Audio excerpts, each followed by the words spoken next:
आपल्याला महात्मा बसवेश्वरांच्या जयंतीची गरज का आहे? कशाला आपण बसवेश्वरांची जयंती साजरी करायची? म्हणून गेल्या वर्षी डॉक्टर साखरे यांनी छोटासा कार्यक्रम केला होता आपल्या गच्चीवर. काय विचार केला, मी एकटा स्वतःला हलवलो, जर आज काय करू, सगळ्यांना आपण जागृत करूया, आपल्या गावातल्या सगळ्यांना आपण जागृत करूया. कोण आहेत बसवेश्वर, आपण आपल्याला तर स्वतः समजून घेऊया. म्हणून तो प्रयत्न हा दुसरा वर्ष. बसवेश्वरांनी आपल्या सर्व समविचारांना एकत्रित आणून लिंगायत या धर्माची स्थापना केली. अंगावर लिंग आयत असणे म्हणजे लिंग आयत असणे.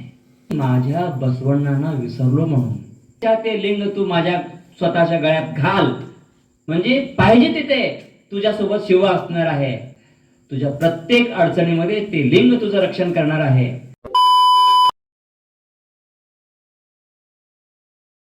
आपल्याला महात्मा बसवेश्वरांच्या जयंतीची गरज का आहे? काय साध होणार आहे? कशाला आपण बसवेश्वरांची जयंती साजरी करायची?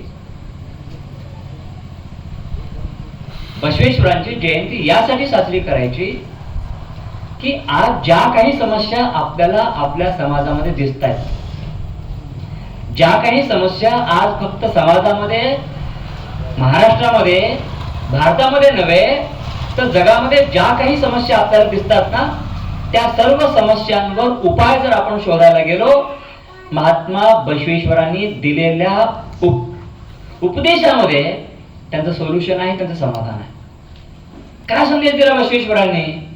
दयावे धर्मद मूलवय्या. धर्म म्हणजे काय आहे? दया जिथे आहे तिथे धर्म आहे, जिथे दया नाही तिथे धर्म नाही. पण हा जो विचार आहे महात्मा बसवेश्वरांचा विचार, जगाला शांतीचा संदेश देणारा विचार आहे. जी विषमता आहे ती विषमता कमी करण्यासाठी महात्मा बसवेश्वरांचे उपदेश आज सुद्धा तारक आहेत. मग अशा बसवेश्वरांच्या संदर्भात आपण थोडासा आज चिंतन करूया, मंथन करूया. 12व्या शतकामध्ये महात्मा बसवेश्वरांचा जन्म कर्नाटकातल्या विजापूर जिल्ह्यातल्या बागेवाडी जवळ एका छोट्याशा गावामध्ये त्यांचा जन्म झाला. त्या गावाचं नाव इंगळेश्वर. 12व्या शतकामध्ये, जे 900 वर्ष होऊन गेली.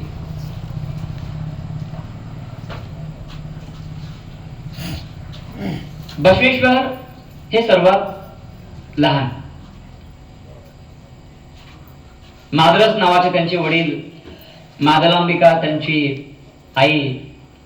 घरामध्ये धार्मिक वातावरण होता, धर्माची चर्चा व्हायची. आणि अशा या धर्मामध्ये, अशा या कुटुंबामध्ये मोठा भाऊ देवराज, त्याच्यानंतर नागम्मा नावाची दुसरी कन्या, आणि तिसरं पुत्र म्हणजे बसवा. नंतर आपण त्यांना बसवेश्वर म्हणतो. माझ्या समोर लहान मुलं सुद्धा आहेत. म्हणजे तुम्ही लहान मुलांनी विचार करायला पाहिजे की आपण लहानपणी जर आपल्या मेंदूला चालना दिली, लहानपणापासून आपण जर आपली विचार क्षमता वाढवली, तर बसवेश्वर तुम्ही सुद्धा होऊ शकता. फक्त तो प्रयत्न आपल्याला करायला हवा. बसवेश्वर आपल्या वडिलांना विचारत होते, बाबा तुम्ही भेदभाव का करता हो?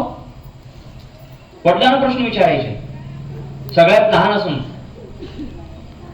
3 मुलं, मोठा देवराज, त्याच्यानंतर नागम्मा, त्याच्यानंतर बसवा. लहानच ते लेकरू आपल्या वडिलांना प्रश्न विचारणार, बाबा तुम्ही असं का करता? त्यांना म्हणता शिव नका, आणि यांना शिवा म्हणता, आणि आईला असं करताय, आणि माझ्या दीदीला असं त्रास देता, असं का? ही पण तुमचीच मुलगी आहे ना, मी पण तुमचाच मुलगा आहे, आणि दादा पण तुमचाच मुलगा आहे. बघा कधी कधी काय होता घरामध्ये, आई जरा आपल्या मुलाला जास्त खाऊ घालते आणि आपल्या कन्याला जरा कमी देते. बस जरा तुझा भाऊ खाऊ दे. ही गोष्ट बसवेश्वर लहानपणी पाहत होते आणि आपल्या आईला विचारणार, आपल्या वडिलांना विचारणार. आणि त्यांची ही जी समीक्षणाची पद्धत, विचारण्याची पद्धत, त्यांची प्रतिभाशक्ती अशीच वाढत गेली. एकदा काय झालं, बसवेश्वर 8 वर्षाचे होते. 8 वर्षाचे असताना शैव ब्राह्मण परिवारामध्ये उपनयन संस्कार केला जातो, मुंज म्हणतो आपण त्याला.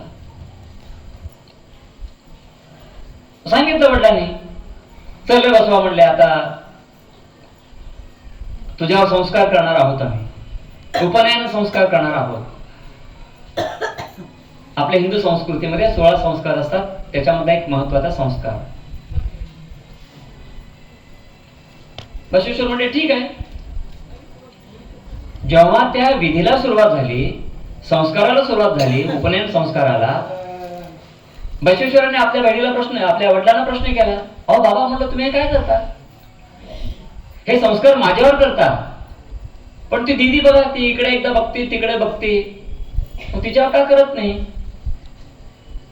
बसवेश्वरांनी 8व्या वर्षी हा प्रश्न केला, माझ्यावर संस्कार करता, पण माझ्या या मोठ्या बहिणीवर का संस्कार करत नाही. गप्रे, तू बा शहाणा आहेस का, वडिलांना परत प्रश्न विचारतोस. हो, हे तुमचाच मुलगा आहे ना, तुमचे संस्कार माझ्यावर आहेत. त्यावेळी त्यांच्या वडिलांनी त्यांना सांगितलं समजावून की आमच्या या रीती परंपरेप्रमाणे मुलींवर हे संस्कार केले जात नाहीत. तेव्हाच बसवेश्वरांनी ठरवलं की माझी मोठी बहीण आहे, माझी दीदी आहे, हिला जर तुम्ही विकासापासून वंचित ठेवत असाल, मला या संस्काराची गरज नाही. पहा बसवेश्वरांनी काय विचार केला त्यावेळी. 8व्या वर्षी 12व्या शतकामध्ये त्यांनी विचार केला, आपल्या या समाजामध्ये 50% महिला आहेत आणि या महिलांना आपण विकासापासून वंचित ठेवतोय. आणि विचार काय करतो, आपल्याला आपला समाज पुढे घेऊन जायचा आहे.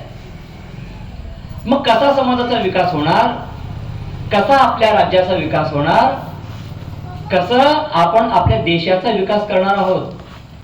जर तुम्ही 50% असलेल्या महिलांना विकासापासून वंचित ठेवत असाल, मला या संस्काराची गरज नाही. तिथून सरळ ते निघून गेले. आपल्या इंगळेश्वर गावापासून लांब असलेल्या कृष्णा आणि मलप्रभा या 2 नदीच्या संगमस्थानी कुडल संगम या ठिकाणी बसवेश्वर निघून जातात. मग तिथे का गेले ते? शिक्षणासाठी गेले, विचार करण्यासाठी गेले. पाहूया म्हणजे धर्मग्रंथामध्ये काय उल्लेख आहे. स्त्री पुरुषांचा असा भेदभाव केला जातो का? मला जर वाचू द्या, शिकू द्या. सगळं म्हणतात नाही, देवाची भक्ती करण्याची परवानगी या महिलांना नाही. बसवेश्वरांनी 12व्या शतकामध्ये लिहून ठेवलेली ती वचनं आहेत. एका ठिकाणी ते म्हणतात, यन्न भक्तीय शक्ती नीने, यन्न युक्तीय शक्ती नीने, यन्न मुक्तीय शक्ती नीने. म्हणजे 12व्या शतकामध्ये बसवेश्वरांनी काय सांगितलेलं आहे, माझ्या भक्तीची शक्ती जर कोणी असेल, माते तूच आहेस. महिलांना संबोधून सांगतात, भक्ती करण्याची शक्ती जर मला कोण देत असतील, त्या महिलाच देणार आहेत. जी युक्ती माझी असणार आहे, माझी जी प्रतिभा शक्ती आहे, या प्रतिभा शक्तीच्या मागे जर कोणाची शक्ती असेल, ती नारी शक्ती आहे. आणि या जीवनातून मला जी मुक्ती मिळणार आहे, या मुक्तीच्या मागे शक्ती म्हणून जर कोणी उभी असेल, ही नारी शक्ती उभी आहे. तो विचार करण्यासाठी, तो अभ्यास करण्यासाठी बसवेश्वरांनी आपल्या घराचा त्याग केला. मग आपल्या ते कुडल संगम या गावी 1 नव्हे 2 नव्हे जवळजवळ 12 वर्षे साधना करण्यासाठी गेले. त्यांना एक चांगले गुरु भेटले, त्यांचं नाव जातवेद. त्या गुरूंच्या ठिकाणी राहिले आणि अभ्यास केला त्यांनी. वेद काय आहे, वेदामध्ये काय उल्लेख आहे. एकूण 4 वेद आहेत. काय आहे वेदांमध्ये उल्लेख, काय आहे उपनिषदांमध्ये काय उल्लेख आहे, या सर्व गोष्टींचा अभ्यास करण्यासाठी तिथे गेले. फक्त त्याने वेद उपनिषदे एवढ्याच ग्रंथांचा अभ्यास केला नाही. जगामध्ये ज्या ज्या धर्मग्रंथांचा अभ्यास केला जावा असा विचार त्यांच्या मनामध्ये आला, त्या सर्व धर्मांचा अभ्यास त्यांनी केला. फक्त सर्व धर्मांचा अभ्यास केला नाही, सर्व भाषांचा सुद्धा त्याने अभ्यास केला. मग त्या भारतीय भाषा असो, भारतातल्या बाहेर बोलल्या जाणाऱ्या भाषा असो, अनेक भाषांचा अभ्यास केला. आणि हा अभ्यास करता करता करता त्याने बाहेरचं हे भौतिक जग पाहता पाहता पाहता पाहता आपल्या आत्म्याकडे त्यांनी प्रवास सुरुवात केली. आपण म्हणतो आत्मा आहे, आत्मा आहे. हे आत्मा म्हणजे काय आहे त्याची प्रचिती त्यांना झाली, आपल्या आत्म्याची त्यांना ओळख झाली. त्याच वेळी बसवेश्वरांनी सांगितलं की माझा अभ्यास झाला आता. कारण जेव्हा आपण स्वतःला ओळखतो तेव्हा आपण जग ओळखतो. बसवेश्वरांना एक गोष्ट समजली की हा जो वारा वाहतो आहे, ही जी नदी वाहते आहे, झाडांची जी पानं हलतात ना, ह्या सर्व क्रियांमागे ती एकच शक्ती आहे. आणि ती एकच शक्ती, त्या एकच शक्तीची पूजा करण्याऐवजी आपण अनेक शक्तींची पूजा करतो. मग मला तो एकेश्वरवाद मान्य आहे हा विचार बसवेश्वरांनी वयाच्या 20व्या वर्षी केला. आणि तिथे त्यांचं शिक्षण पूर्ण झालं. 20व्या वर्षी त्यांचे शिक्षण पूर्ण झाल्यानंतर तेव्हा आपण एखाद्या क्षेत्रातली पदवी संपादन करतो. पदवी संपादन केल्यानंतर त्या विद्यापीठातर्फे पदवीदान कार्यक्रम होत असतो. त्याला आपण कॉन्व्होकेशन म्हणतो, आपण पदवीदान समारंभ म्हणतो. ज्या कुडल संगम या ठिकाणी बसवेश्वर स्वाध्यायासाठी आत्म्याची ओळख करून घेण्यासाठी गेले होते, त्यांचा पूर्ण अभ्यास झाला होता तरी ते थांबले होते. आणि त्यांच्या मागच्या विद्यार्थ्यांची जी बॅच होती त्यांचं सुद्धा शिक्षण पूर्ण झाल्यानंतर त्या सर्व विद्यार्थ्यांना पदवीदान करण्यासाठी एक प्रमुख पाहुणा पाहिजे. हा जसं तुम्ही धन्यकुमार बिराजदार नावाच्या एका माणसाला बोलावला, करे बडबडतोय का अर्धा तास म्हणून, असाच एक पाहुणा म्हणून त्याच गावातले एक प्रतिष्ठित व्यक्ती ज्यांचं नाव बलदेव आहे. आता समजा आज आपण स्वामी सरांचा सत्कार केला का, गावपुत्र आहे, त्या चांगल्या पदावर जाणार आहे. समजा त्यांची नियुक्ती, त्यांची निवड एका मोठ्या पदावर झाली, आज न उद्या नक्की होतील, पदोन्नती होईल, मोठ्या पदावर जातील. आपला अभिमान आहे शेवटी आपल्या गावाचा. आपण काय करतो त्यावेळी त्यांना बोलवतो, सर आपल्याकडे आज कार आहे का, नाही, मोटरसायकल नाही. म्हणजे कसा तो खडतर प्रवास होता ते त्यावेळी सांगतील 10-12 वर्षानंतर. माझा फार खडतर प्रवास होता. मी 1 वर्ष पुण्यात होतो, नंतर 1 वर्ष मी कृषी विद्यापीठात राहुरी ना सर, तिथे 1 वर्ष काढलं मी. त्याच्यानंतर 1 वर्ष आर्थिक परिस्थिती चांगली नव्हती, घरी बसून अभ्यास केला, मग मला नोकरी मिळाली. अगदी अशीच परिस्थिती. अशा परिस्थितीतून पुढे जाणारे बलदेव आणि अशाच परिस्थितीतून पुढे जाणारे आपले गावातले स्वामीजी 10 वर्षानंतर येतील, पण कार घेऊन येतील. आपण त्यांना बोलूच, नक्की बोलवणारच, कारण गावचा पुत्र आहे ना. अगदी याच पद्धतीने बलदेवांना त्या कुडल संगम या स्थानी प्रमुख पाहुणा म्हणून बोलवण्यात आलं होतं. मग बलदेव आले. आपण पाहुण्यांच्या घरी जाताना एकटा घरी जात नाही, सोबत कोणाला घेऊन जातो, आपण आपल्या कुटुंबाला घेऊन जातो. मग बलदेव जेव्हा जात होते आपल्या कन्याला सोबत घेऊन गेले आणि आपल्या भावाच्या कन्याला सुद्धा सोबत घेऊन गेले. मग त्या दोघी, मग गंगांबिके आणि नीलांबिके, या दोघींना सोबत घेऊन कुडल संगमला बलदेव गेले असता तिथल्या त्या जात वेदक नामक स्वामीजींनी कल्पना दिली, आता यांचं शिक्षण झालेलं आहे कोण, आता बसवेश्वर काय करणार आहे, शिक्षण तर पूर्ण झालेलं आहे, घेऊन जा म्हणजे तुझ्यासोबत. मग त्यावेळी त्या कोडल संगमहून त्यांचा प्रवास आपल्या महाराष्ट्राच्या भूमीकडे सुरुवात झाली. आपलं किती सौभाग्य आहे. कधी कधी मला लोक विचारतात, कपाळावर काय लावावा, कपाळावर गंध लावावा, विभूती लावावी, का भस्म लावावा, का बुक्का लावावा. म्हणून तो काही लावला नाही तर पण चालेल. या महाराष्ट्रातल्या भूमीतल्या मातीचं कण जरी आपण आपल्या कपाळावर लावलं ना, आपला जन्म सार्थक होईल. कारण आपल्या महाराष्ट्राच्या या भूमीमध्ये बसवेश्वरांनी सेवा केलेली आहे. अशा या संतांची ही भूमी आहे. अशा या महाराष्ट्रातल्या आपल्या जिल्ह्यातल्या मंगळवेढ्या ठिकाणी आपल्या मामासोबत बसवेश्वरांचा प्रवास सुरू झाला. लहानपणापासून ते अगदी बारकाईने प्रत्येक गोष्ट पाहायचे. मामा घेऊन आले, मामा तर मंत्री होते. माझा मामा मंत्री म्हणले की भाच्याने मिरवायलाच पाहिजे, मामा मंत्री म्हणले की भाच्याने गाडी घेऊन फिरायलाच पाहिजे. परंतु बसवेश्वरांनी तसा केला नाही. लहानपणापासून धार्मिक संस्कार त्यांच्या मनावर होते, पण कधी सुद्धा संस्कार सोडले नाही. बसवेश्वरांची नेमणूक कन्नड भाषेमध्ये कर्णिक, म्हणजे मराठीमध्ये आपण त्यांना इंग्रजीमध्ये अकाउंटंट म्हणतो. कारकुनाच्या पद्धतीची ती एक नोकरी होती. म्हणजे ते काय करणार, मंगळवेढ्यामध्ये त्या राज्यामध्ये आले, बसणार आणि रोज हिशोब बघणार काय काय चालू आहे. मग त्यांना अनेक गोष्टी दिसू लागल्या तिथे. कारणिक म्हणून, अकाउंटंट म्हणून काम करताना अनेक चुका दिसू लागल्या.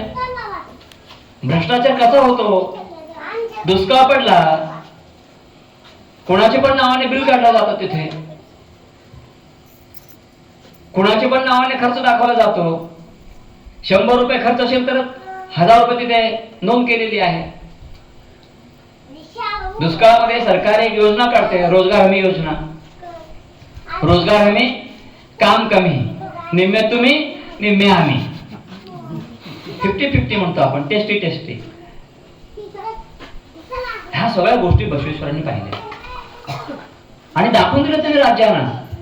राजे काय चालू आहे, अफरातफर आहे, हिशोबामध्ये घोळ आहे. ही गोष्ट बसवेश्वरांनी अगदी स्पष्टपणे दाखवून दिली. त्यांना विरोध झाला, घाबरे तुला माहित नाही म्हणले, असं मी ऐकणार नाही. मला जेव्हा तुम्ही एक पावित्र्याचं काम देत आहात, जबाबदारी देत आहात, हा जनतेचा पैसा आहे आणि त्या पैशाचा गैरवापर मी नाही होऊ देणार. तो हिशोब मी जनतेसमोर मांडणार. मामाने ओळखलं, लेकरू आपलं चांगलं आहे, त्याला माझी मुलगी द्यायला काही अडचण नाही. मग बसवेश्वरांचं लग्न झालं तिथे. बल्लेवानी आपली जी कन्या आहे गंगांबिके, हिचं लग्न बसवेश्वरांशी लावून दिलं. धार्मिक संस्कार असणारे बसवेश्वर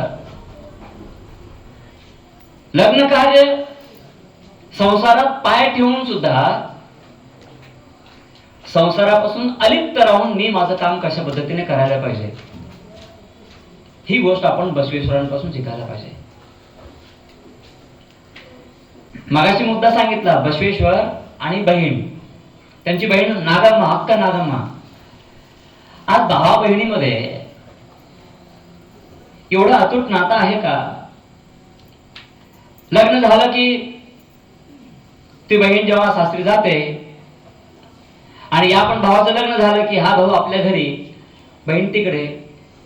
पहिल्या वर्षी फक्त एकदा जातो, दोनदा जातो, तीनदा जातो, त्याच्यानंतर तो जातो, कधी जात नाही, कधी फोन करतो. नंतर दोघेही आपापल्या कुटुंबामध्ये आपापल्या संसारात व्यस्त असतात. परंतु बसवेश्वरांनी आपल्या बहिणीवरचा जीव पूर्णपणे ओवाळून टाकलं होतं. माझ्या बहिणीसाठी मी सर्वस्व अर्पण करायला तयार आहे. हे भावा बहिणीचं नातं आपण बसवेश्वरांच्या जीवनामधून आपण शिकू शकतो. बसवेश्वरांनी संसारात पाय ठेवून सुद्धा अध्यात्म सोडलं नाही. त्यावेळी ती बहु पत्नीत्व प्रथा होती. बसवेश्वरांसुद्धा त्यांच्या समोर सुद्धा धर्म संकट उभा राहिला. शेवटी बसवेश्वर म्हणतात, एक लग्न झालेलं आहे, मी दुसरं लग्न करणार नाही. त्यावेळी बसवेश्वरांना सांगितलं जातं, हे बघ, आण आहे म्हणजे शपथ आहे, कुडल संगमची आण आहे, शपथ आहे, जर तो लग्न करून घेतलं नाहीस तर ही कुठं जाणार रे. नाही आला जाणे. बसवेश्वराने दुसरं लग्न करून घेतलं. मंगळवेढ्यामध्ये राहून बसवेश्वरांनी आपल्या मंगळवेढा राज्यासाठी सामाजिक कामं केली, आध्यात्मिक कामं केली त्यांनी. पूर्वी त्यावेळी 12 बलुतेदार 18 अलुतेदार ही पद्धत होती. त्या सगळ्यांना एकत्र मी कशा पद्धतीने करू शकतो हा विचार करता करता बसवेश्वरांचा प्रवास आपल्या महाराष्ट्रातल्या मंगळवेढ्यापासून कर्नाटकातल्या कल्याण, ज्याला आपण बसव कल्याण म्हणतो, त्या कल्याणकडे त्यांचा प्रवास होतो.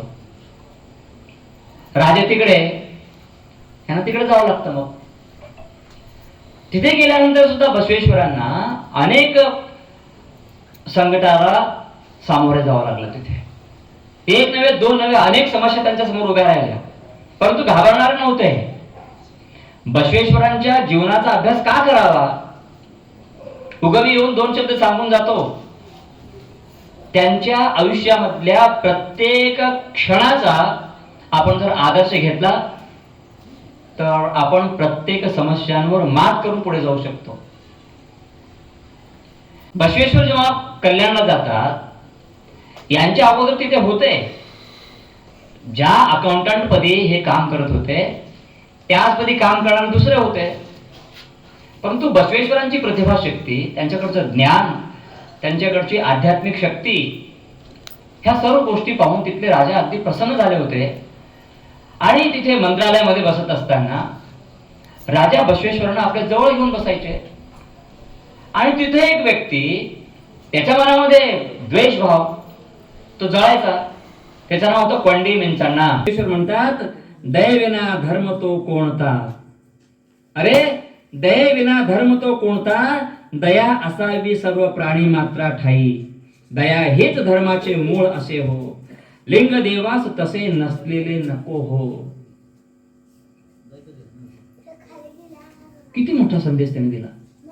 सर्व प्राणी मात्रावरी दया असावी, प्राणी मात्रावर दया भाव असावा, तो संदेश बसवेश्वरांनी 12व्या शतकामध्ये दिला होता.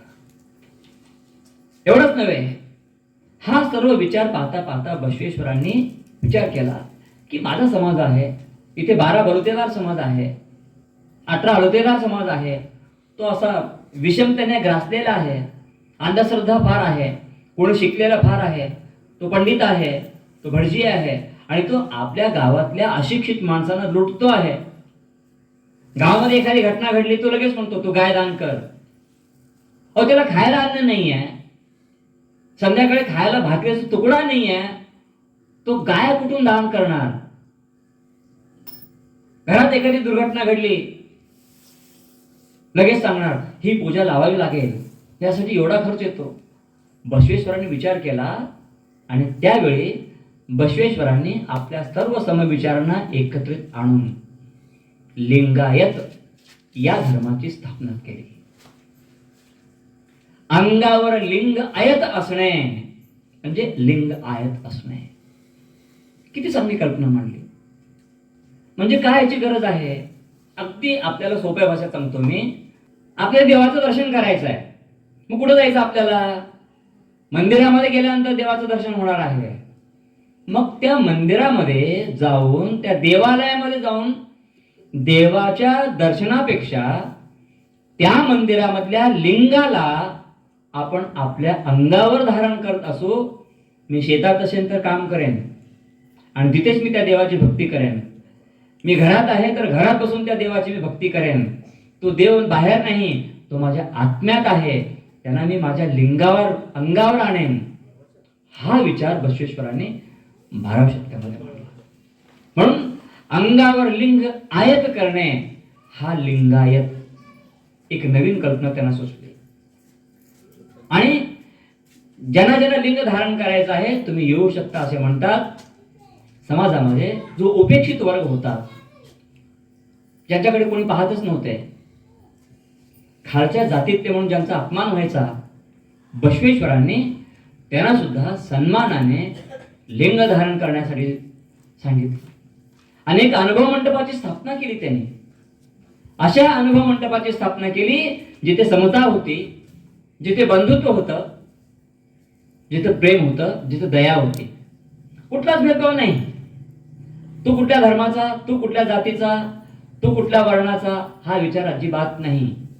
अंगावर लिंग असणे म्हणजे तुम्ही लिंगायत. धर्म पाहिला नाही, जात पाहिली नाही, उपजात पाहिली नाही.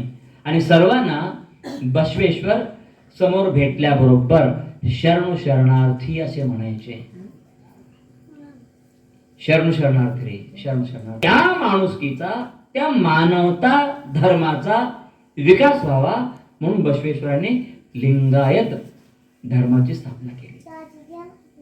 असे हे बसवेश्वरांचे विचार. काय काय केलं बसवेश्वरांनी? बसवेश्वरांनी आपल्या त्या अनुभव मंडपामध्ये ढोल, चांबार, सुतार, लोहार, सर्व समाजातल्या सर्व कामं करणारी माणसंही समान आहेत. 12व्या शतकामध्ये शेती करण्यासाठी कुंभाराची गरज होती, लोहाराची गरज होती, सुताराची गरज होती, चांभाराची गरज होती, सगळं कासाराची गरज होती, सगळ्यांची गरज होती. परंतु व्यवसायानुसार उच्च नीचतेचा विचार असल्यामुळे विषमता होती.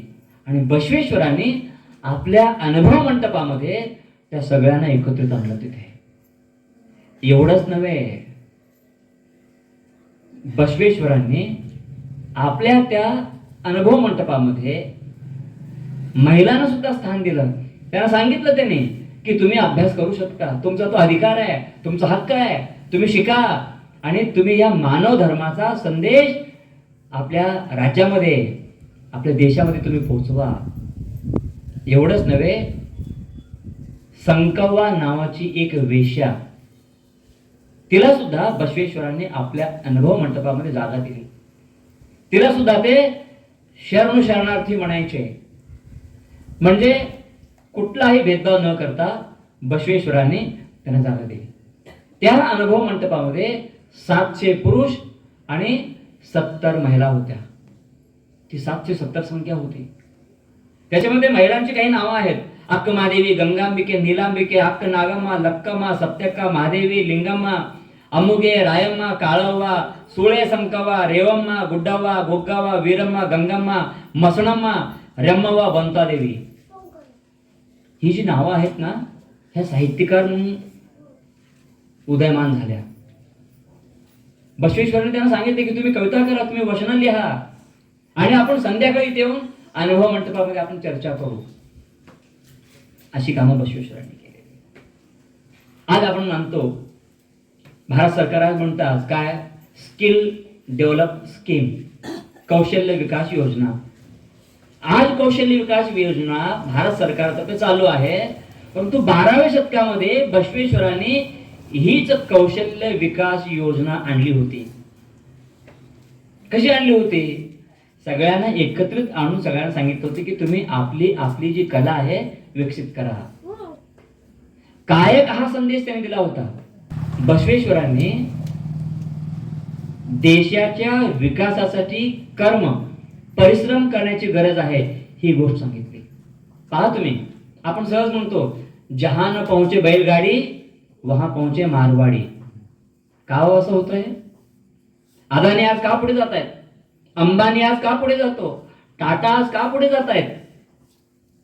कारण एकच आहे, दिवस रात्र सर्व सुख सुविधा असताना पुढील 10-20 पिढ्या बसून खातील एवढी संपत्ती असताना सुद्धा त्यांनी कर्माला महत्व दिलं.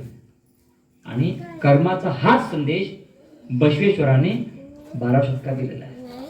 आपण आपापल्या वयाप्रमाणे कर्म करायला पाहिजे. हा कर्माचा संदेश देत देत त्यांनी समाजातील अनेक वाईट प्रथा थांबवल्या. त्यांनी काही व्यवस्था सुद्धा परिवर्तन केलेलं आहे. काय व्यवस्था परिवर्तन केलं फक्त मी मुद्दे सांगतो. दान धर्माकडून दासोहाकडे घेऊन आले. आपण दान द्यायचो, म्हणजे दान द्यायचं म्हणजे काय, मी त्याला भीक मागायला बाध्य करतो. बसवेश्वर सांगितले असं नाही दान करायचं. आपण त्याला काम करायला शिकवू आपण, आणि आपण दासोह चालवू. आपण काही ना काही काबड कष्ट करू, कमवू, आणि कमवलेल्या संपत्तीमधून 1-2 टक्केवारी चंदा म्हणतो, जकात म्हणतो, आपण देऊया समाजासाठी. हा विचार त्याने मांडला. कठोरतेकडून सहजतेकडे ते घेऊन आले समाजाला. एवढंच नव्हे, बहुदेवतावादाकडून त्याने एकेश्वरवादाकडे समाजाला घेऊन आले. एवढंच नव्हे, एकांताकडून लोकांताकडे, ग्रंथ प्रामाण्यवादांकडून ते बुद्धी प्रमाणाकडे घेऊन आले. धर्म आणि धर्मग्रंथांच्या नावावर शोषण केलं जायचं ना, ते शोषण थांबवण्याचं काम बसवेश्वरांनी केलं होतं. अशी भरपूर कामं त्यांची आहे. बसवेश्वरांनी नैतिक संदेश सुद्धा दिला. काय संदेश दिला त्याने? चोरी करू नका, हत्या करू नका, खोटं बोलू नका. आपण आज म्हणतो सत्यमेव जयते, ब्रीद वाक्य आहे, देशाचं ब्रीद वाक्य आहे. महासंदेश कोणी दिला? आपण म्हणतो की देशाचं संविधान आहे. आज राजकारणामध्ये ज्या संविधानाची चर्चा होते, ज्या संविधानाचा आपण विचार करतो, 12व्या शतकामध्ये बसवेश्वरांनी समता, स्वातंत्र्य आणि बंधुत्व लिहून ठेवलेला तो संविधान आहे. मग त्याची आपल्याला गरज आहे. त्यांनी दिलेला नैतिकतेचा विचार आज आपल्याला करायची गरज आहे. खेडेगावातला एक मुलगा शिक्षण घेण्यासाठी तो शहरात जातो. आई वडील काबाड कष्ट करून त्याला शिकवतात. तो दैठण्या गावापासून तो अगदी सोलापूरात येतो शिकण्यासाठी. इंजिनियर व्हायचा म्हणतो. काय व्हायचं? इंजिनियर. आई वडील काबाड कष्ट करून शिकवतात. वडील शेतकरी, अर्धा एकर जमीन, पत्र्याचा एक शेड असतो, बाकी काहीच नाही. काम करून शिकवतात. तो 12वी शिकतो, नंतर ग्रॅज्युएशन पूर्ण करतो, नंतर तो सोलापुरातून पुण्याला निघून जातो. शिक्षण पूर्ण झाल्यानंतर तो मुंबईसारख्या ठिकाणी नोकरी करतो. नंतर म्हणतो मुंबई लहान आहे, आता मला अजून दुसरीकडे जायला पाहिजे. तो चेन्नईला जातो, नंतर दिल्लीला जातो. नंतर म्हणतो भारत लहान आहे, मी जर आता अमेरिकेला जायला पाहिजे. अमेरिकेसारख्या देशामध्ये जाऊन तो नोकरी करतो. आणि त्याची ती प्रतिभा पाहून, त्याचं स्वामीश्वर आपल्या समोर आहेत, त्या मुलाची ती प्रतिभा शक्ती ओळखून अमेरिकेतल्या लोकांनी त्याला पुरस्कार दिले. 1 नव्हे, 2 नव्हे, काही अनेक पुरस्कार त्याला मिळाले. एवढा हुशार. तो आला आपल्या देशात. गावाकडे फोन केला, डॉक्टर साखरे. हा बोल. अरे मी आलो बरं का, मी गावाकडे येणार आहे. तो आला गावाकडे. गावाच्या वतीने सत्कार करण्यात आला त्याचा. नंतर तो घरी गेला. आईने ऑप्शन केलं. घरात जाऊन जेवण करतो आणि वडील विचारतात, काय रे तुझ्या त्या बॅगमध्ये काय? ओ बाबा, माझ्या बॅगमध्ये लॅपटॉप आहे. काय आहे? लॅपटॉप. लॅपटॉपच्या मागे येऊन उभारतात. काय करतो बघू तर एकदा जरा. लेकरू माझा अमेरिकेला जाऊन आला, काय आणलं बघू जरा म्हणलं. तो कॉम्प्युटरवर असं काम करत होता. ते वडील बाबा येऊन मागे उभारले होते. काय रे? तो असं बोट फिरवतो, काय जादू होते, चित्र किती येतात, काय काय आहे प्रकार. बाबा हा कॉम्प्युटर आहे, तुम्हाला कळणार नाही. ते परत 5 मिनिट थांबतात. परत 5 मिनिटानंतर प्रश्न विचारतात, काय रे काय? बाबा सांगितलं ना तुम्हाला, हा कॉम्प्युटर आहे, हा संगणक आहे, हा लॅपटॉप आहे, हे इंटरनेट आहे, तुम्हाला कळत नाही, कुठे इथून निघा आता. वडिलांनी एक शब्द सुद्धा उच्चारला नाही, निघून गेले. 2-4 मिनिटानंतर परत आले. मुलगा तिथेच बसला होता. अशी एक चिठ्ठी आणली होती. चिठ्ठी त्या लॅपटॉपच्या खाली ठेवली, निघून गेले. काम झाल्यानंतर त्या मुलाने चिठ्ठी पाहिली. वडिलांनी लिहिला होता त्याच्यामध्ये, बा जेव्हा तू लहान होतास मला विचारायचा, अहो बाबा हे काय? मी सांगायचो मारुतीची मूर्ती आहे. जेव्हा तू लहान होतास मला विचारायचा, हा फोटो कोणाचा? मी सांगायचो बसवेश्वरांचा फोटो आहे. तू विचारायचा हे कुठलं झाड आहे? मी ह्याचं झाड म्हणून सांगायचो. हे सूर्य आहे, चंद्र आहे, आकाश आहे, नदी आहे सांगायचो.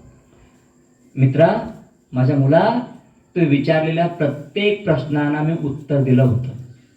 समज तुझ्या प्रश्नांना उत्तर मी दिलो नसतो तर तो सॉफ्टवेअर इंजिनियर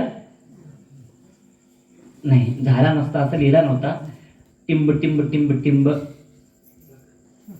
पुढे बाबाने लिहिला होता तिथे, बाळा तू मोठा हो महान हो, बाळा तू मोठा हो महान हो, सोबत तुझा मान आणि सन्मान हो. बाळा रे तू मोठा हो महान हो, सोबत तुझा मान आणि सन्मान हो, जग जिंकण्याची तुझी तहान हो. बाळा रे तू मोठा हो महान हो, सोबत तुझ्या मान आणि सन्मान हो, जग जिंकण्याची तुझी तहान हो. पण बाळा रे सगळं काही विसरून माझ्यासाठी एकदा लहान हो, एकदा लहान हो, एकदा लहान हो. तेव्हा त्या मुलाला गोष्ट समजली, मी कुठेतरी चुकतोय. कसं उदाहरण आहे. मी माझ्या वडिलांना वृद्धाश्रमात ठेवतोय, माझी कुठेतरी चूक होती. त्या चुका का झाल्यात माझ्याकडून? मी माझ्या बसवण्णांना विसरलो म्हणून, मी माझ्या बसवेश्वरांना विसरलो म्हणून. त्या बसवेश्वरांनी आपल्या अंगावर धारण करण्यासाठी जे लिंग दिलं होतं ना, ते घड्याळ तिथून आणलं होतं आणि आपल्या हातात दिलं होतं मोबाईल म्हणून. ते घड्याळ तिथं अडकवण्यापेक्षा, मंदिरामध्ये लिंग ठेवण्यापेक्षा ते लिंग तू माझ्या स्वतःच्या गळ्यात घाल, म्हणजे पाहिजे तिथे तुझ्यासोबत शिव असणार आहे. तुझ्या प्रत्येक अडचणीमध्ये ते लिंग तुझं रक्षण करणार आहे. त्या लिंगाची आठवण आपण करत नाही, त्याला आपण विसरलो, आपण आपल्याच आत्म्याला विसरलो. म्हणून वडिलांना त्या ओळी सांगाव्या लागल्या. म्हणून आपल्याला वर्षाला एकदा का होईना बसवेश्वरांची जयंती साजरी करावी लागते. घरामध्ये भगिनी डब्यामध्ये रवा भरून ठेवतात, निम्मा डबा भरला हलवतात, बरोबर आहे ना. परत भरला परत डबा आपण हलवतो. म्हणजे असं का करतो? डोकं ठिकाणार आहे का नाही, जरा वर्षातून एकदा हलवायला पाहिजे. म्हणून गेल्या वर्षी डॉक्टर साखरे यांनी छोटासा कार्यक्रम केला होता आपल्या गच्चीवर, बरोबर आहे ना. आता यावर्षी काय विचार केला, मी एकटा स्वतःला हलवलो, जरा आज काय करू, सगळ्यांना आपण जागृत करूया, आपल्या गावातल्या सगळ्यांना आपण जागृत करूया. कोण आहेत बसवेश्वर, आपण आपल्याला तर स्वतः समजून घेऊया. म्हणून तो प्रयत्न हा दुसरा वर्ष. आपण फक्त एक दिवस त्यांची जयंती साजरी न करता त्यांचे विचार कायमस्वरूपी आपण आपल्या सोबत ठेवावे. कारण शेताकडे जाताना शिदोरी बांधून दिली पाठीवर, ती ओझी वाटते आपल्याला शिदोरी, बरोबर आहे ना. पण जेव्हा भूक लागते आपण शिदोरी उघडतो आणि डबा खातो, पोटात गेल्यानंतर ओझच वाटत नाही. बसवेश्वरांचे विचार ओझे वाटतील, परंतु आचरणात आणल्यानंतर ते ओझे वाटणार नाहीत. ते विचार आपल्या आयुष्यामध्ये आपण आचरणात आणूया आणि आपण आपलं जीवन सार्थक करूया. एवढं बोलतो. खरं म्हणजे मला वाटतं मी जास्त बोललो, माझ्याकडून काही चुका झाल्या असतील माफ कराव्यात. परत एकदा आपण बसवेश्वरांच्या चरणी सर्वजण म्हणून आपण वंदन करूया. मी परत एकदा आपल्या सर्वांना बसवेश्वरांच्या जयंतीनिमित्त हार्दिक शुभेच्छा देतो, अक्षय तृतीयेनिमित्त हार्दिक शुभेच्छा देतो आणि माझे विचार इथं थांबवतो. धन्यवाद.